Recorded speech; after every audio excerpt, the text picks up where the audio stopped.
السلام عليكم ورحمة الله وبركاته، ازيكم يا حبايبي عاملين ايه؟ يا رب دايما تكونوا بخير. صلوا على النبي يا جماعة. قبل ما نبدأ الفيديو اعملوا متابعة القناة ودوس لايك واكتبوا تعليق حلو زي كده زيكم كده. طبعا المكرونة ديت من الحاجات المحببة عند جميع الأطفال. هتاكلوا ايه؟ مكرونة. هتاكلوا ايه؟ مكرونة بكل أنواعها بقى. بس أنا بفضل المكرونة دي الواسعة دي شوية، دي بتبقى في الأكل طعمها حلو أحسن من المكرونة المعوجة شوية، والتانية بحسها بتفضل مجلدة كده، إنما دي بتبقى حلو. طبعا انا بحب اعملها بصلصه، الناس بتحب تعملها حبايه وحبايه برضو عادي. انا صدر خاطر الايه العيال يعرفوا ياكلوها. دي بقى بطاطس صغنططه كده بتبقى في السوق موجوده، بتبقى صحان كلها حلوه قوي.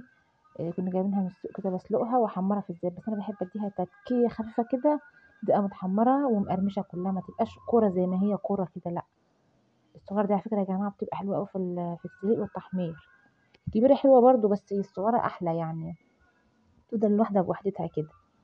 نحمر بقى مع بعض شوية كمان. كنت انا سلقتها بقى الصبح اول ما صحيت، ونعمل لكل واحد كمان قطعة بانيه جنبها، لان انا ولادي من النوع اللي مثلا يفطروا الصبح بدري في المدرسة، والغدا بتاعهم ده المغرب، بعد المغرب كمان. مش مثلا بيتغدوا الظهر، لا، تلاقيهم جايين من المدرسة كل ما تقول لحد اقعد كل يقول لك لا مش جعان، لا مش جعان، كأنك بتعذبيه. فالغدا بتاعهم بيبقى متأخر شوية، هي بتبقى يعتبر غدا وعشاء، ما بدوش بقى يتعشوا تاني.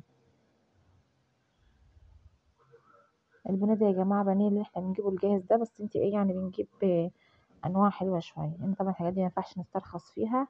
فبنجيب في اسامي كتير بقى، اطياب، في حلواني، في اسامي كتير. شوفوا بقت اتحمرت وبقت جميلة ومقرمشة. شوية ملح بقى وفلفل عليها.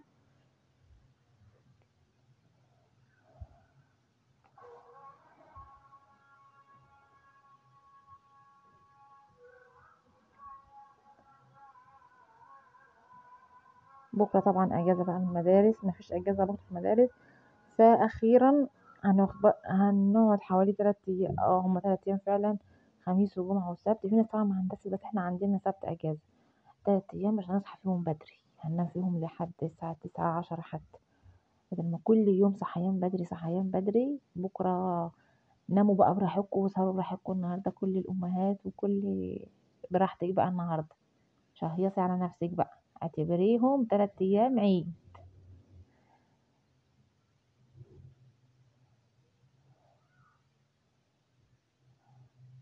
بصوا يا جماعة، لما ترموا حاجة ورا ظهركم ما ترجعوش تدوروا عليها تاني، أيا كانت هي ايه.